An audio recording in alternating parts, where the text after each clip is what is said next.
First of all, curse that virus, but bless high-speed internet. I think like anybody, it was a bit of an adjustment.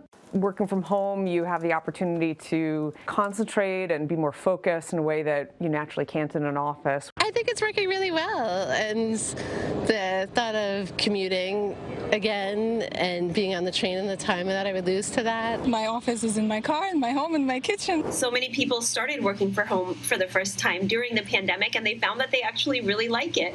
So that's led to this tug of war between employers and employees. When the pandemic hit, millions of people converted their kitchens, living rooms, and bedrooms into home offices. Now, 3 years later, companies want workers to return to the buildings they vacated.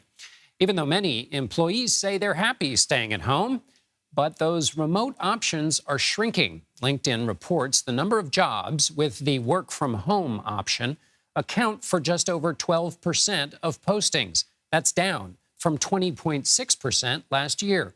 Still, it's what workers want. That shrinking pool of jobs is attracting the majority of applicants. Nearly 51% of applicants are looking for remote work. As businesses and their employees work through this mismatch, corporations are investing in other ways to attract and retain their workforce. The jobs human resource analytics, diversity and inclusion, and employee experience managers are 3 of the top 5 fastest growing positions in the U.S., according to LinkedIn. Guy Berger joins me now. He is the principal economist at LinkedIn. Guy, it's good to see you again. How do you see this push and pull between remote work? Is it become and you know the desire to bring people back to the office? Where does the needle stand on that push and pull? Well, the needle is far more toward remote work than it was before the pandemic, but it is swinging back as employers gain some bargaining power relative to workers. And that bargaining power comes from what? The waning of the pandemic as a force in American life, or the jitters and the feelings about the economy? I think a lot of it's the latter. I think that, it's important to remember that, while the labor market is still pretty hot and there's still a lot of opportunity out there for people seeking jobs, it's not as much as it was, at the height of the Great Reshuffle at the beginning of 2022. And so employers are kind of flexing those muscles a little bit and being a little stingier with offering remote work and flexibility.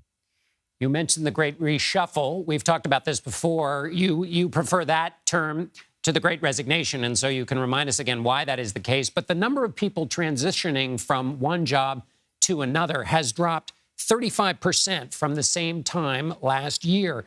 Is the end of this Great Reshuffling a choice by workers, or is it created out of the current state of economic conditions? I think that it's the state of the current economic conditions. The labor market is still hot. It's still tight, but it's cooled off a little bit from where we were a year ago. Whereas before, employees and people searching for jobs might have had a lot of opportunities. Now they still have opportunities, not as many. And so they're not quitting as quickly as they did before.